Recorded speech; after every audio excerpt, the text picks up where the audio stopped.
नमस्कार। न्यूज 24 बिहार झारखंड देख रहे हैं आप। मैं हूं आपके साथ सबा शाहिद शेख। एक बार फिर से बिहार की सियासत गर्मा गई है और इस बात की चर्चाएं तेज हो गई है कि आखिर चिराग पासवान चाहते क्या। क्योंकि बीते कुछ दिनों से चिराग पासवान के सुर बदले बदले से नजर आ रहे हैं। ऐसे में सवाल एनडीए पर भी उठने लगा है कि क्या एनडीए में सब कुछ ठीक है। तो चलिए आज इन्हीं तमाम बातों पर विस्तार से चर्चा करेंगे, क्योंकि सियासी गलियारों में इस बात की भी चर्चाएं तेज है कि कहीं चिराग पासवान कोई खेल तो नहीं करने वाले। दरअसल इस बात के भी कयास लगाए जा रहे हैं कि क्या चिराग पासवान और तेजस्वी यादव कोई खिचड़ी तो नहीं पका रहे हैं।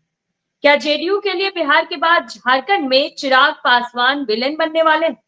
क्या एनडीए को गच्छा देने की तैयारी में है चिराग पासवान? तो वही सवाल ये भी उठ रहा है कि क्या चिराग पासवान एनडीए से अलग राह पर चल रहे हैं? क्या झारखंड में चिराग पासवान अकेले चुनाव लड़ने वाले? क्या चिराग पासवान और तेजस्वी के बीच कहीं अंदर खाने कोई बात चल रही है?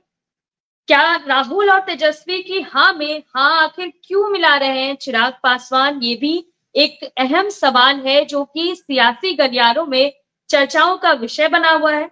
तो वहीं पशुपति पारस की अमित शाह से मुलाकात के क्या है सियासी मायने, ये भी सवाल चर्चाओं में है। आखिर कुल मिलाकर देखा जाए तो इस बात की चर्चाएं तेज हो गई है कि चिराग पासवान आखिर बागी क्यों हो रहे हैं। तो चलिए इन्हीं तमाम बातों पर विस्तार से चर्चा करने के लिए हमारे साथ तमाम गेस्ट जुड़ रहे हैं। हमारे साथ जुड़ रहे हैं हमारे associate editor Amitabh Kumar ji, BJP प्रवक्ता राजेश सिंह जी, एलजेपीआर प्रवक्ता राकेश भट्ट जी, आरएलजेपी प्रवक्ता चंदन सिंह जी, आरजेडी प्रवक्ता आरजू खान जी। आप सभी का बहुत बहुत स्वागत है। सबसे पहला सवाल मैं राजेश जी से लेना चाहूंगी। राजेश जी, इस बात की चर्चाएं तेज हो गई है कि अंदर खाने कुछ चल रहा है। आखिर चिराग पासवान चाहते क्या है? क्योंकि बीते कुछ दिनों से ऐसा मालूम पड़ रहा है कि उनके सुर थोड़े बदले बदले से नजर आ रहे हैं। आज की परिचर्चा में शामिल सभी लोगों का स्वागत है और सबका अभिनंदन। देखिए, चिराग पासवान जी जिस स्वभाव के लिए जाने जाते हैं वह स्वभाव अपने आप में विश्वसनीयता का एक प्रतीक माना जाता है। चिराग जी एनडीए से अलग भी जब रहे तब भी देश के यशस्वी प्रधानमंत्री आदरणीय नरेंद्र मोदी में पूरी आस्था जताते रहे। यह पूरी देश की जनता ने देखा। अब एनडीए में शामिल हैं और जिस तरह से वो अपनी भावाभिव्यक्ति करते हैं उसमें मैं नहीं समझता कि लेस मात्र भी कोई संदेह की गुंजाइश बच गई। अब आपका कहना है कि कुछ नीतिगत फैसलों पर चिराग जी के सुर अलग, यही आपका आशंका है ना? जी, इस आशंका का जवाब मैं स्पष्ट कर दूं कि कुछ नीतिगत बातें होती हैं जो हम अपने परिवार के बीच अपनी बात रखने का पूरा अधिकार समझते हैं और परिवार में ही उसका हल भी मांगते हैं। ऐसा नहीं है कि हम विरोध कर रहे हैं अपने ही सरकार का। हम सरकार के साथ पूरी तरह मजबूती से खड़े हैं। देश के यशस्वी प्रधानमंत्री आदरणीय नरेंद्र मोदी जी में हमारी पूरी आस्था है। हम उनके नेतृत्व में लगातार देश को आगे ले जा रहे हैं और जो भी जिम्मेवारी चिराग जी को मिली है वो पूरी तरह उसकी भूमिका का निर्वहन कर रहे हैं। अब चुनाव की बात, तो चुनाव कौन कितना सीट पर लड़ेगा, हम भाई अभी तो हमने ये नहीं ना कहा कि अलग लड़ेंगे। कभी चिराग जी का कोई इस तरह का कोई बयान नहीं आया कि हम अलग लड़ने जा रहे झारखंड में या कोई किसी भी अन्य राज्य में। हम लोगों ने कार्य समिति के बैठक में देश के पत्रकारों द्वारा पूछे गए सवालों का जवाब देते हुए आदरणीय श्री चिराग पासवान जी ने कहा है कि हम इसका अधिकार जो है वहां के प्रदेश अध्यक्ष पर लड़ने जा रहे हैं। वैसे मैं आपको बता दूं कि झारखंड 28 सीटों पर लगभग हमारी बहुत मजबूत तैयारी है और अभी तत्काल तौर पे 28 सीटों का दावा मेरा मौजूद है। दूसरी बात कहना चाहूंगा कि राष्ट्रीय अध्यक्ष ने साफ प्रेस कॉन्फ्रेंस में स्पष्ट कर दिया है, यह अधिकार हम प्रदेश अध्यक्ष को देते हैं कि वो क्या चाहते हैं। वो एनडीए के गठबंधन में लड़ना चाहते हैं रह के या अलग। यहाँ राज्य इकाई का क्या सुझाव आता है उसके बाद चिराग जी क्या निर्णय लेते हैं, तब इस तरह का कोई प्रेडिक्शन करने की आवश्यकता है। मैं समझता हूँ कि यह समय पूर्व जो है आपने पूर्वानुमान लगा लिया है, और इस तरह की कोई अभी आशंका नहीं जताई जा सकती है, और इस तरह का कि मैं नहीं समझता कि चर्चा का कोई अभी महत्व है। चलिए ठीक है राजेश जी, फिर आपका रुख करेंगे, सीधा रुख करते हैं आरजू खान जी का।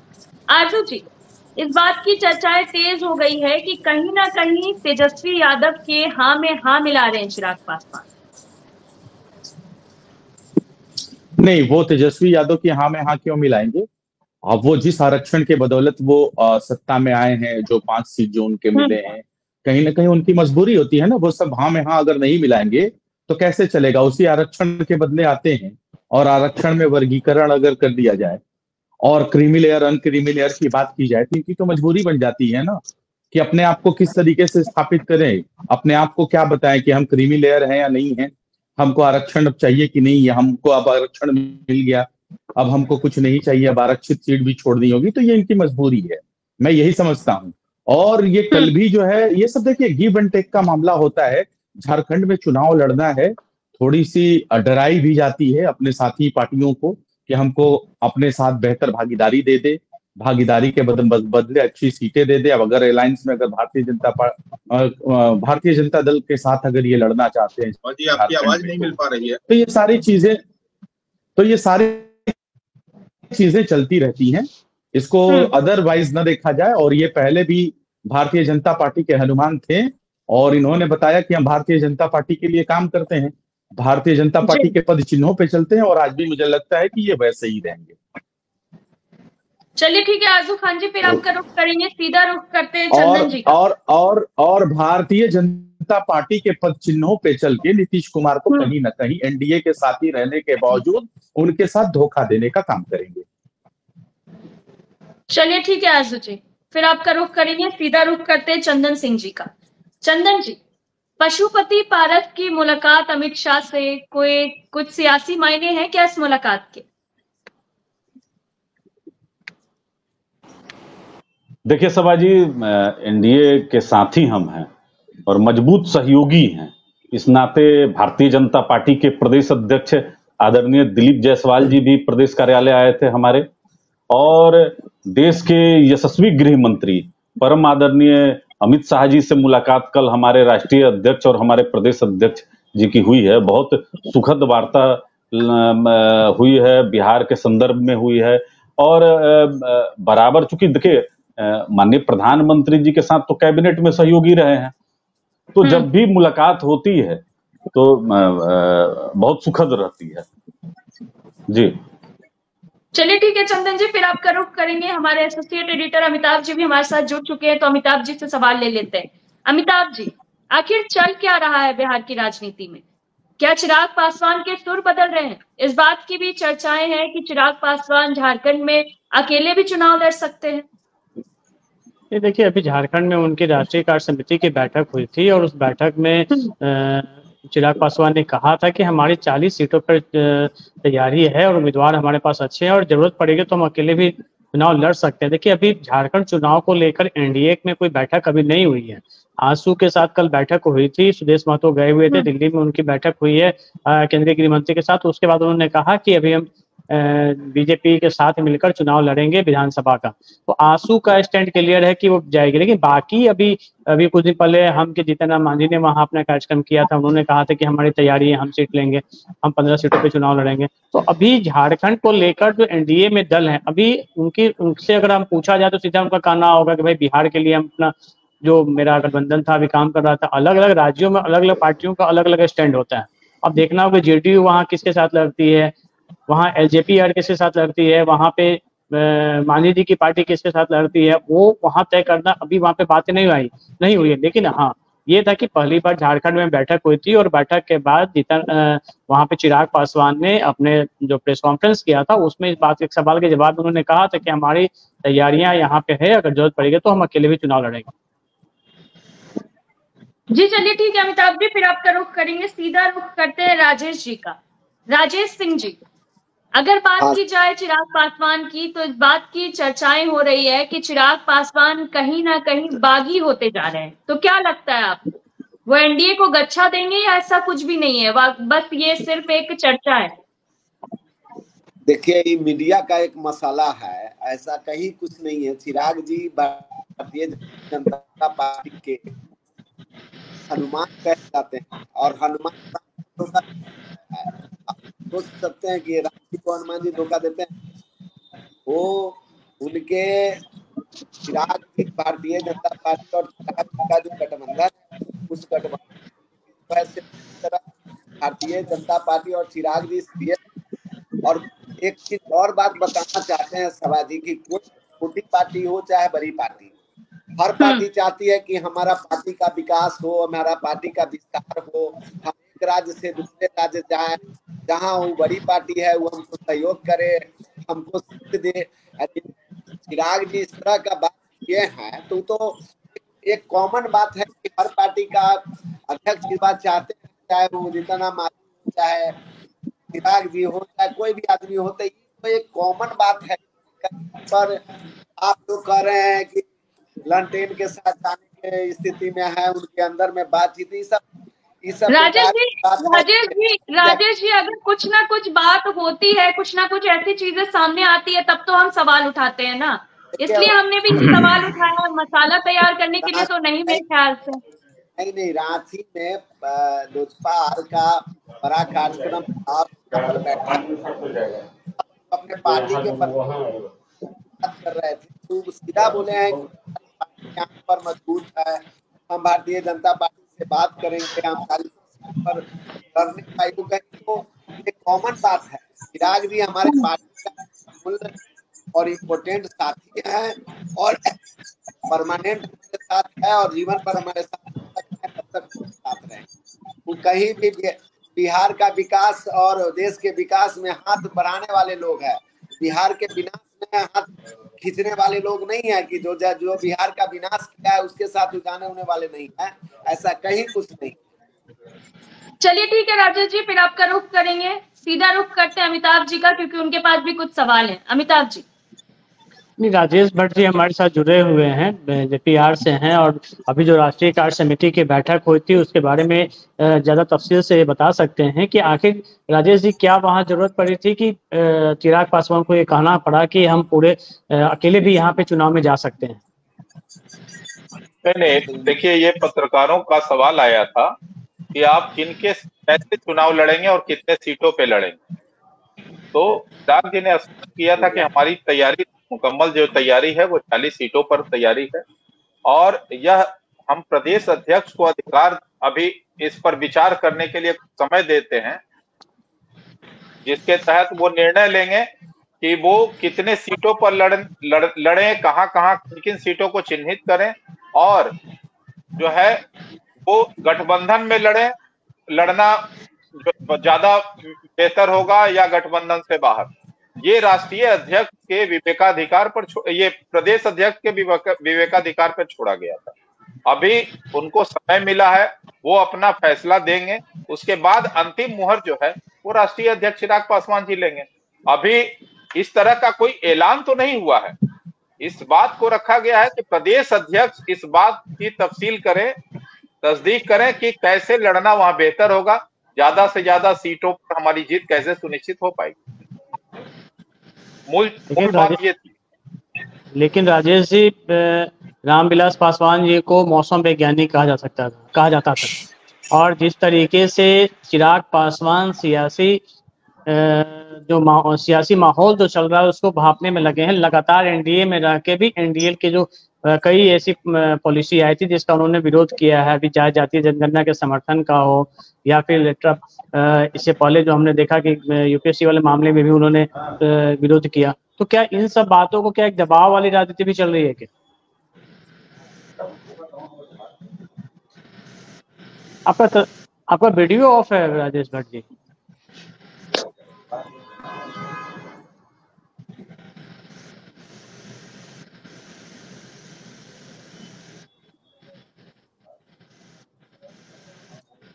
चलिए, चलो, आवाज नहीं आ रही है। हाँ बताइए। हेलो। हाँ राजेश जी बताइए। जी आवाज क्लियर नहीं है। नहीं, अभी आपका वीडियो गायब था, वीडियो आ गया है। हम ये कर रहे थे कि अभी लगातार एनडीए में रह के भी आप एनडीए के कई जो बीजेपी की पॉलिसी है, जैसे जातीय जनगणना के मुद्दे पे आप समर्थन देते हुए दिख रहे हैं। बीजेपी अभी का स्टैंड क्लियर नहीं है। यूपीएससी के द्वारा जो पॉलिसी लाई गई थी उस पर भी आपने अपना विरोध किया। तो क्या ये जो बातें हैं ये क्या प्रेशर पॉलिटिक्स है क्या?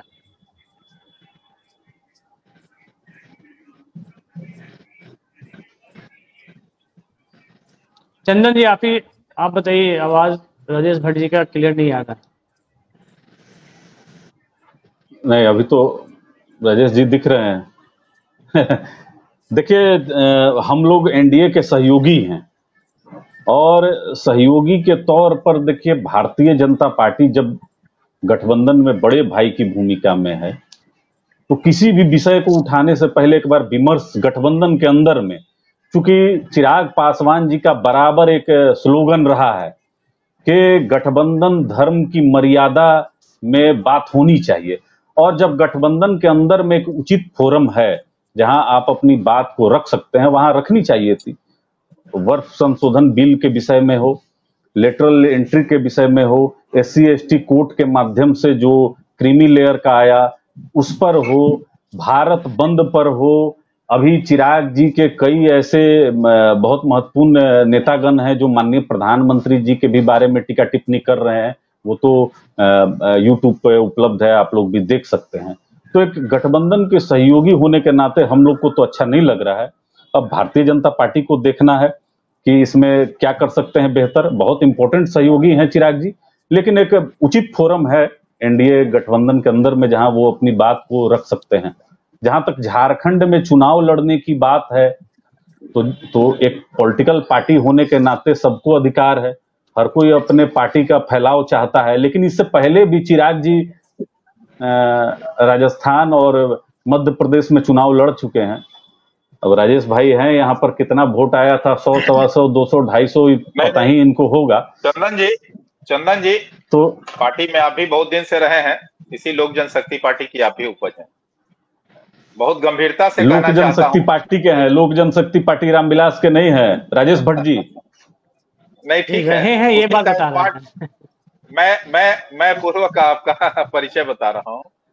ये मैं बहुत गंभीरता से कहना चाहता हूँ कि पार्टी के संस्थापक पद्म भूषण स्वर्गीय रामविलास पासवान जी के नेतृत्व में इस पार्टी ने कई कीर्तिमान स्थापित किए हैं, जिसमें कई राज्यों में इनके विधायक जीते हैं विधानसभा चुनाव में।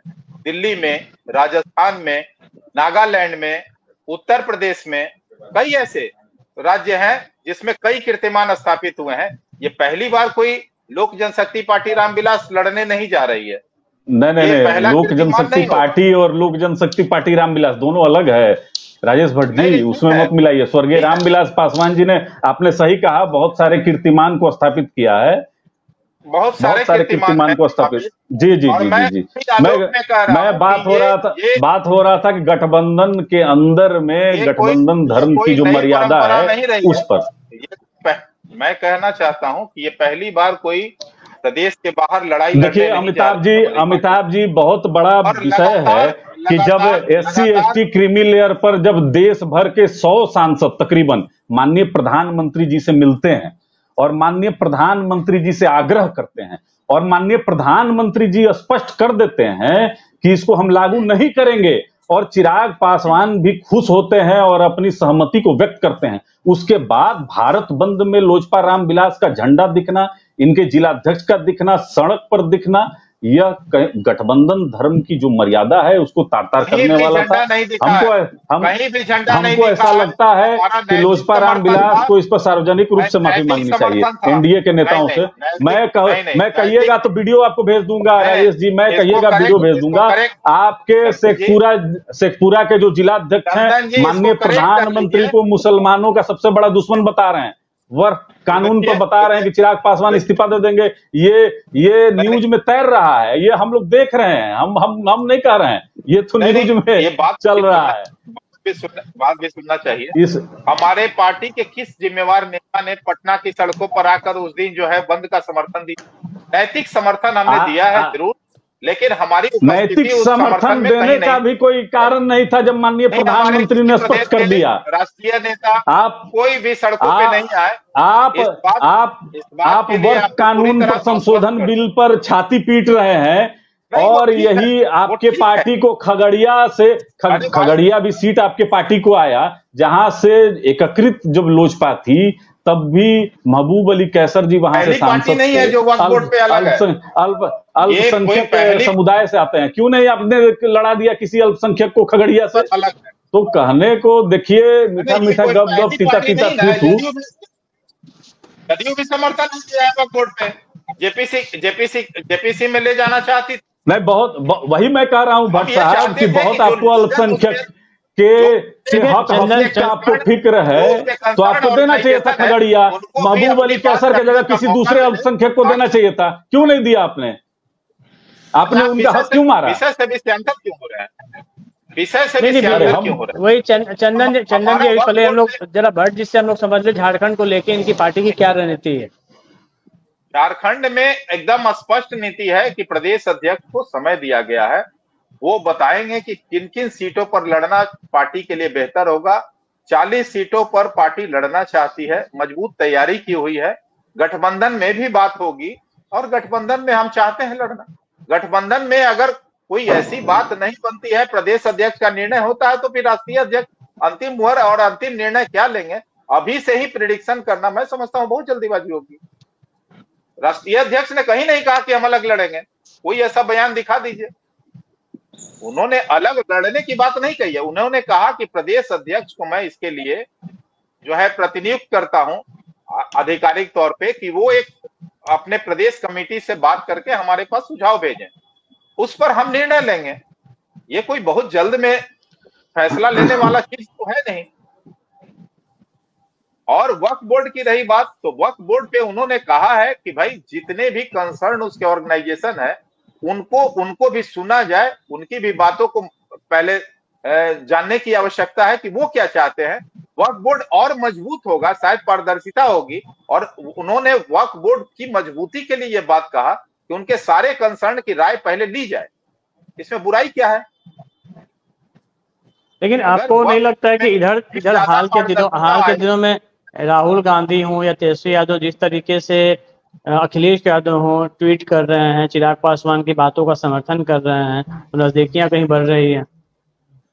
नहीं, देखिए, एक बात पर कहीं मिलता हुआ आवाज नजर आए तो इससे ये कतई समझा नहीं जाना चाहिए कि हम गठबंधन धर्म के विरोधी हो गए हैं। अरे भाई, हमारा सवाल, आपका सवाल एक ही ना है कि अभी जो है जनगणना पर उन्होंने कहा है कि जनगणना होनी चाहिए, और तो कोई बात नहीं कहा। उन्होंने तो ये भी कहा है कि कांग्रेस को ये भी बताना चाहिए, राहुल जी को ये भी बचाना चाहिए कि जो है कांग्रेस शासित प्रदेशों में जो जनगणना क्यों नहीं कराया, और जो हुआ भी था सार्वजनिक क्यों नहीं किया गया। उन्होंने उनसे भी तो सवाल किया है। कोई ऐसी तो बात नहीं है कि राहुल जी को उन्होंने बहुत इसके लिए महिमा मंडित किया है और कहीं देश के यशस्वी प्रधानमंत्री या आदरणीय अमित शाह जी के विरुद्ध कोई बात कही है, ऐसी भी कोई बात नहीं है। तो इस बात से अंदाजा लगाना कि अलग सुर बदले हुए हैं, हम एनडीए से बाहर होना चाहते हैं, एनडीए का विरोध कर रहे हैं, कतई कहीं कोई संकेत नहीं मिलता है। नीतिगत फैसलों पे अलग अलग राय हो सकती है। इससे पहले कई दल साथ रह के एनडीए में और किसी अन्य राज्यों में लड़ाई, अलग अलग गठबंधन में भी जाकर लड़ने की बात देखी गई है। और हम तो इंडिपेंडेंट लड़ने की बात कर रहे हैं कि वैसी परिस्थिति अगर एनडीए में नहीं बनती है तो हो सके हम इंडिपेंडेंट भी लड़ने की नौबत में आ सके। तो ये एक प्रदेश के लिए अलग नीति है। केंद्र सरकार में हमारा गठबंधन है, झारखंड में हमारा गठबंधन किसी से नहीं है। झारखंड में जब गठबंधन होगा तो हम अलायंस में लड़ने के लिए तैयार हैं। और इसमें अभी चर्चा होगी। झारखंड का विधानसभा जो चुनाव है, अभी वक्त है उसमें, अभी कई दौर की बैठक होगी, एनडीए में भी इस पर बैठक होगी। मांझी जी हैं हमारे साथ, हम हैं, जो भी पार्टी लड़ना चाहे एनडीए के सभी घटक दलों की एक बैठक तो होनी ही है ना, दिल्ली में होगी और राष्ट्रीय अध्यक्ष उसमें तमाम निर्णय लेंगे। इसके बाद कोई राय मंसूबा बनाइए आप। इस तरह से बहुत पूर्व प्रेडिक्शन करना मैं समझता हूं कि बहुत जल्दबाजी होगी। नहीं, कहीं आग होती है तभी धुआं निकलती है, तो कहीं कुछ बात चलती है तभी वो बातें भी मैं निकलती समझ रहा हूँ है। राजेश ये मीडिया के हवाले से ये धुआं चल रहा है। मीडिया के अंदर खाने से राजेश जी बीजेपी से हैं। राजेश जी, क्या सब कुछ कोऑर्डिनेशन सही चल रहा है?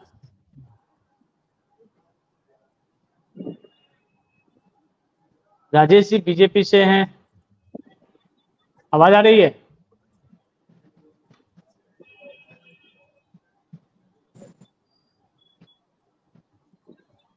चलिए आरजू खान जी आपके पास आते हैं, क्या लग रहा है ये सब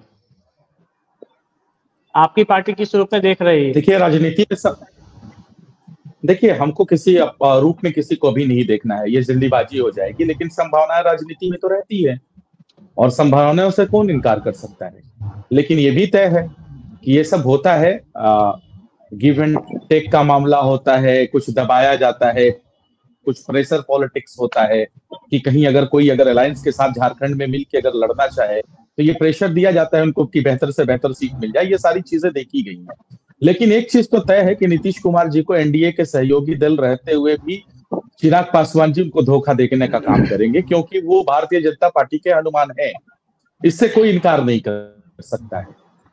तो ये गठबंधन धर्म निभाते हैं नहीं निभाते हैं, इससे पहले भी देखा जा चुका है, आज भी देखा जाएगा कि ये क्या करने वाले हैं। रही बात ये आरक्षण पे जो बात कर रहे थे, क्रीमी लेयर अनक्रीमी लेयर वक्फ बोर्ड, तो जिस आरक्षण से ये आते हैं अगर उसके बचाव पे अगर ये बात नहीं करेंगे तो क्या करेंगे? इनकी मजबूरी है ना, अपने वोट को भी साधना है, दिखाना है, कुछ बयानबाजी करनी है, हवा में कुछ बयान तैराने हैं, तो वो सब तो इनकी मजबूरी है, इसी वजह से ये करते हैं। आरजू जी, वोट बैंक की राजनीति के लिए चिराग जी कभी कतई किसी चीज का विरोध नहीं करते हैं। मैं आपको बता दूं कि आरक्षण का जो आधार वो सामाजिक है, छुआछूत है, सामाजिक भेदभाव है, और समाज में क्या भेदभाव आप इसको नरेंद्र मोदी जी को क्यों नहीं समझा पाते हैं?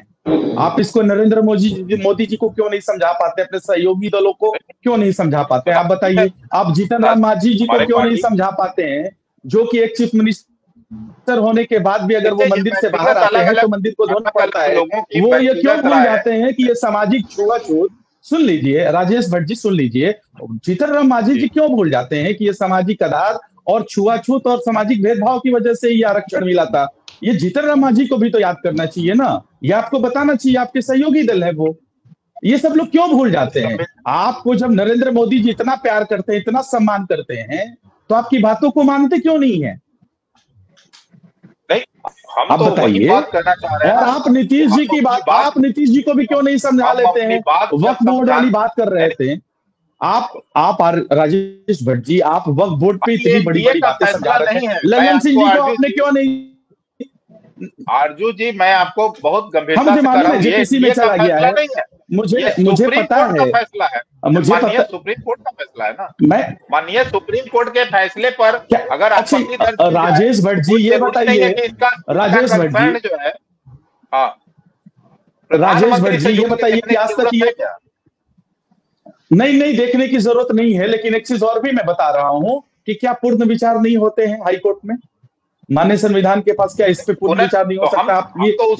हम तो उन्हीं बातों को हमने रखा है कि पुनर्विचार करने की आवश्यकता है।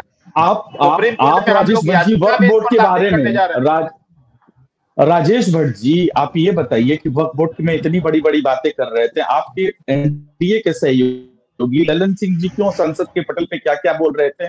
वो लग रहा था कि जनता दल यूनाइटेड के मेंबर ऑफ पार्लियामेंट हैं, वो तो लग रहा था भारतीय जनता पार्टी के एकदम पीछ पे बैटिंग कर रहे हैं। आप क्यों नहीं मना लेते हैं उनको? अच्छा, आप में और जीतन राम मांझी जी में खोड़ लगी है कि सबसे करीबी कौन है माननीय प्रधानमंत्री जी का, तो ये आप लोग साबित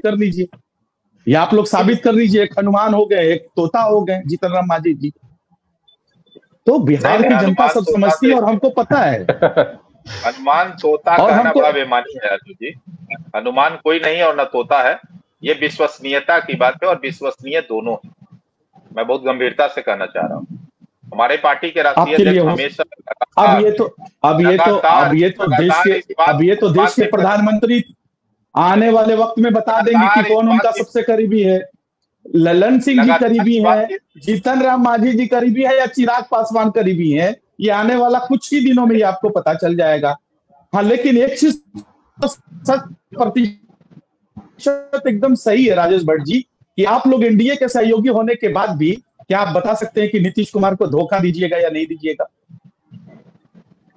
देखिए, हमारी प्रतिबद्धता है एनडीए के प्रति। लगातार हमारे पार्टी के राष्ट्रीय अध्यक्ष चिराग पासवान जी कहते हैं कि मैं वो पूरे देश में नजर नहीं आती है। ये पहले इंडिया अलायंस के साथ होता था, ये पहले इंडिया अलायंस के साथ होता था, आप लोग कहते थे, लेकिन जी राजेश जी जवाब दे दीजिए आरजू जी की बातों का। सभा जी बोल रही है ना जी, मुझसे बोल रही है ना आप? जी जी राजेश जी आपसे बोल रही हूँ। आरजू जी ने जो आरोप लगाया उनकी बातों का जवाब दे दीजिए। विश्वसनीयता जताने के लिए हृदय चीर के दिखाना कोई जरूरी नहीं है।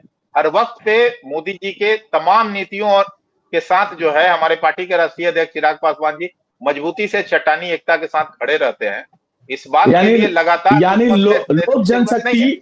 लोक जनशक्ति पार्टी रामविलास का अपना कोई विजन नहीं है, यानी कि लोक जनशक्ति पार्टी रामविलास का अपना कोई विजन नहीं है, वो भारतीय जनता पार्टी के विजन पे चलती है।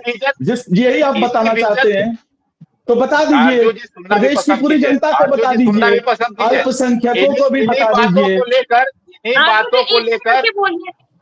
बातों को लेकर ओपिनियन डिफरेंसेज होता है। कई ऐसे नीतिगत फैसले होते हैं जिसमें ओपिनियन डिफरेंसेज होता है। इसका मतलब ये नहीं मनभेद है। हमारा हर मुद्दे पर कोई जरूरी नहीं है कि हम सुर मिलाते दें। जनहित और जन भावनाओं का भी हम लोग सम्मान करते हैं। वक्फ बोर्ड पे हम लोगों ने जन भावनाओं का सम्मान किया है कि भाई जितने भी उससे कंसर्न हैं उन कंसर्न से भी सुना जाए, वो क्या चाहते हैं, ताकि मजबूती से ये बिल और मजबूत हो सके।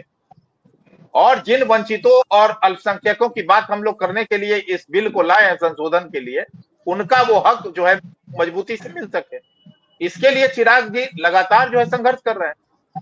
कोई जरूरी नहीं है कि देखिए जनहित और जन भावनाओं का हम लोग हमेशा सम्मान करते रहे हैं। चलिए राजेश जी ठीक है, हमारा नैतिक धर्म है। सभा जी इनके एक छोटा सा कमेंट, राष्ट्रीय अध्यक्ष चिराग पासवान जी, एक छोटा सा कमेंट सभा जी मैं चाहूंगा। बोलिए। ये समझ, ये जो इनके सहयोगी दल हैं जदयू जनता दल यूनाइटेड, उनको ये क्यों नहीं समझा पाते? अल्पसंख्यकों की बात ये करते हैं, अल्पसंख्यकों की बात ये वो करते हैं। एनआरसी का मामला होता है, 3 तलाक का मामला होता है, या फिर वक्फ बोर्ड का मामला होता है, तो जनता दल यूनाइटेड जो है दिखाती है प्रदेश की जनता को कि हम इसके खिलाफ।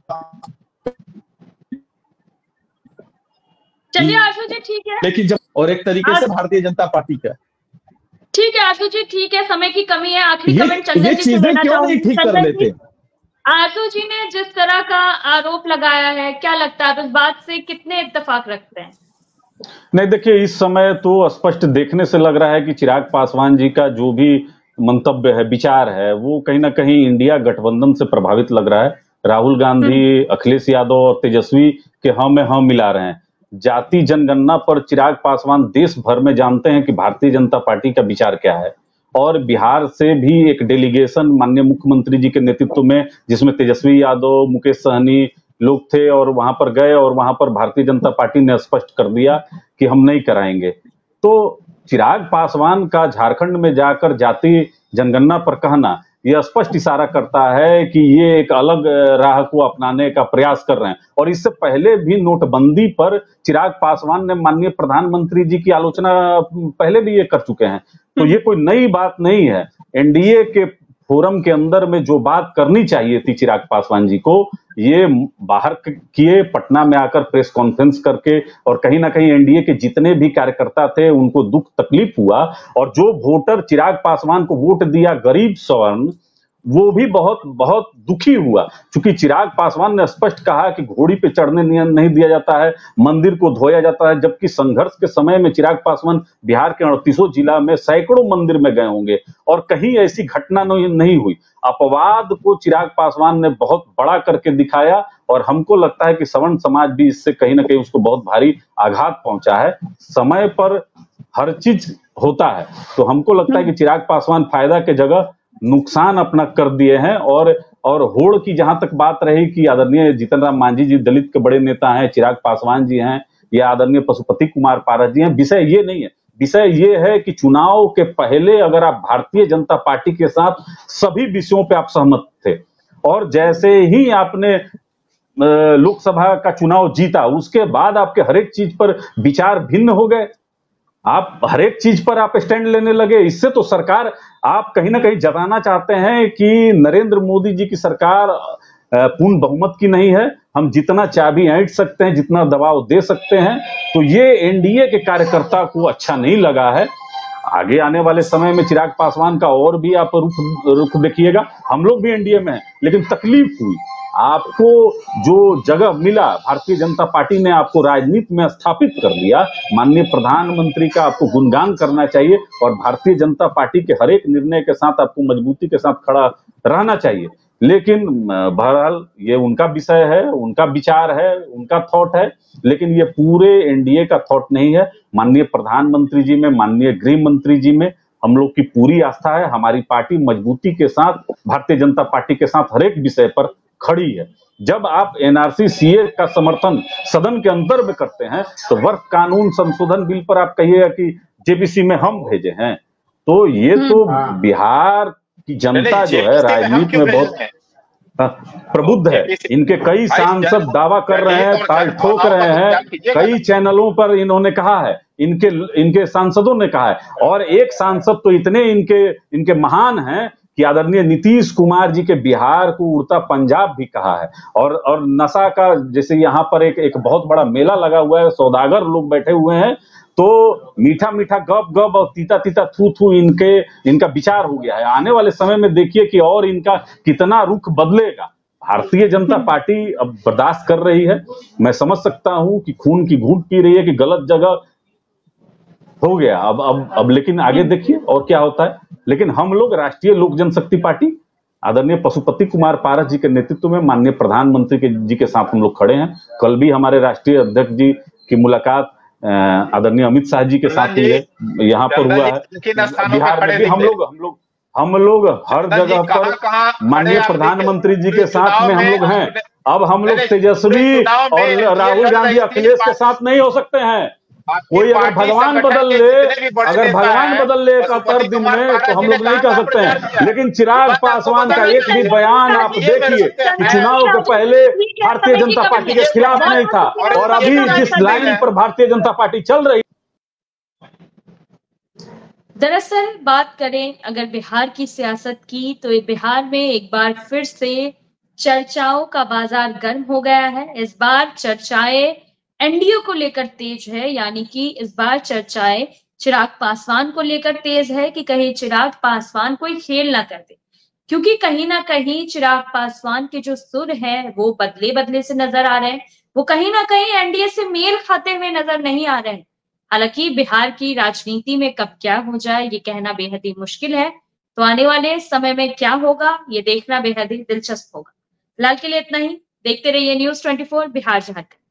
अगर आपको ये डिबेट अच्छी लगी तो इसे लाइक और शेयर जरूर करें। आप अपनी राय हमें कमेंट करके भी जरूर बताएं और हमारे चैनल को सब्सक्राइब करना ना भूलें। नमस्कार।